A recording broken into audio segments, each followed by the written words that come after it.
इस वीडियो में बताई गई सभी जानकारी स्वास्थ्य बीमारियों से संबंधित है। किसी प्रकार की दवाई सेवन करने से पहले चिकित्सकीय सलाह जरूरी है। हमारी अधिक वीडियोस देखने के लिए चैनल को सब्सक्राइब करें और वीडियो सबसे पहले पाने के लिए बेल नोटिफिकेशन ऑल पर क्लिक करें। हेलो एवरीवन, कैसे हैं आप। आज की वीडियो में हम जानेंगे क्विनिन सल्फेट के बारे में। बहुत ज़्यादा कमेंट्स इस वीडियो के लिए मेरे पास आ रहे थे और इस मेडिसिन के बहुत सारे डिमांड्स भी है, यानी कि इसके बारे में जानना बहुत ज़्यादा ज़रूरी भी है। आप सभी को जानना ज़रूरी है क्योंकि इस मेडिसिन का थोड़ा सा खाने का तरीका अलग है, यूज करने का तरीका अलग है, इसका डोज अलग है। तो मुझे लगता है इस वीडियो को आपको मिस नहीं करना चाहिए, वीडियो पूरा ज़रूर देखना चाहिए। सबसे पहले समझते हैं क्विनिन सल्फेट यानी कि क्विनिन के बारे में। तो क्विनिन होता क्या है, इसे कई लोग क्यूनाइन भी बोलते हैं। तो जैसा जिसको अच्छा लगे वो बोल सकता है, इंग्लिश है, कोई दिक्कत वाली बात नहीं है। मैं इसे बोल रहा हूँ क्विनिन सल्फेट, राइट। अब यहाँ पर हम बात करें कि इसके यूजेस क्या हैं और ये है क्या। ये एक एंटी मलेरियल मेडिसिन है, एंटी मलेरियल मेडिसिन है जो कि आरबीसीज में उपस्थित साइजॉट्स पर कार्य करके उन्हें नष्ट कर देती है। और ये मेडिसिन जो होता है ये सिनकोना एल्कलाइड्स है।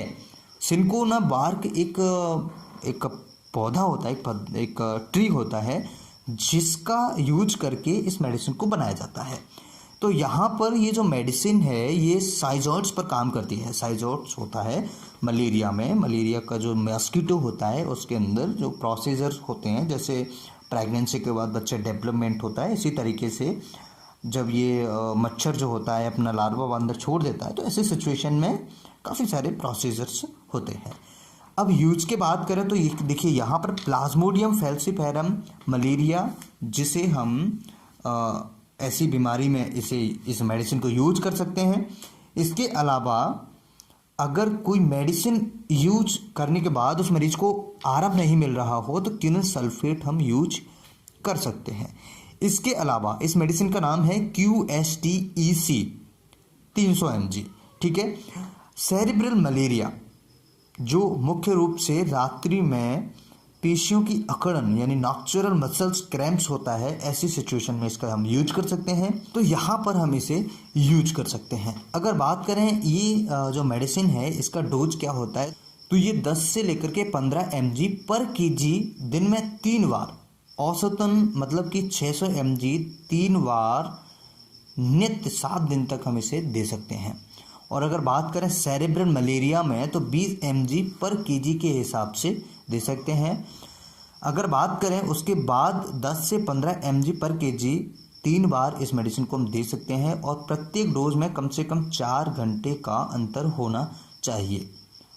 बच्चों की अगर हम बात करें तो 25 mg प्रति किलो के हिसाब से 7 दिन तक इस मेडिसिन को हम दे सकते हैं, दिन में 1 बार। साइड इफेक्ट्स की बात करें तो मितली यानी वोमिटिंग हो सकती है, उल्टी जैसा मन हो सकता है, पेट में दर्द हो सकता है, सिर दर्द हो सकता है, कानों में झनझनाहट हो सकती है, भ्रम की स्थिति हो सकती है यानी चक्कर आ सकते हैं, सिर चकराना, बहरापन, दृष्टि में विकार होना, दस्त लगना, पेशियों में दर्द होना, तीव्र हृदय गति और ब्लड प्रेशर कम हो जाना, श्वसन संबंधी विकार, थोड़ा बहुत प्रॉब्लम होना, स्किन पर चकत्ते हो जाना, खुजली होना, काला पानी ज्वर, ब्लैक वाटर फीवर होना, इस तरह के इसके साइड इफेक्ट्स हैं। इस दवाई को लेने के साथ में आपको एक चीज़ ध्यान रखना होगा, मीठी चीज़ें खानी चाहिए। मीठी चीज़ें यानी कि जैसे पेठा है, मीठा दूध है, इस तरह का डाइट जो है हमें इंक्लूड करना चाहिए क्योंकि ये मेडिसिन जो थोड़ा सा हल्का सा गर्म रहता है, तो इसलिए आपको ये चक्कर वगैरह इसके जो साइड इफेक्ट्स है बिल्कुल भी नहीं दिखेंगे अगर आप इसमें थोड़ा सा मीठा खाने की कोशिश करते हैं। तो आज के इस वीडियो में इतना ही। वीडियो अच्छा लगे तो लाइक एंड शेयर करें, कुछ पूछना चाहे तो कमेंट करें। मैं फिर मिलता हूँ इसी तरीके से नई वीडियो में, तब तक के लिए bye bye, take care, thanks for watching, have a nice day.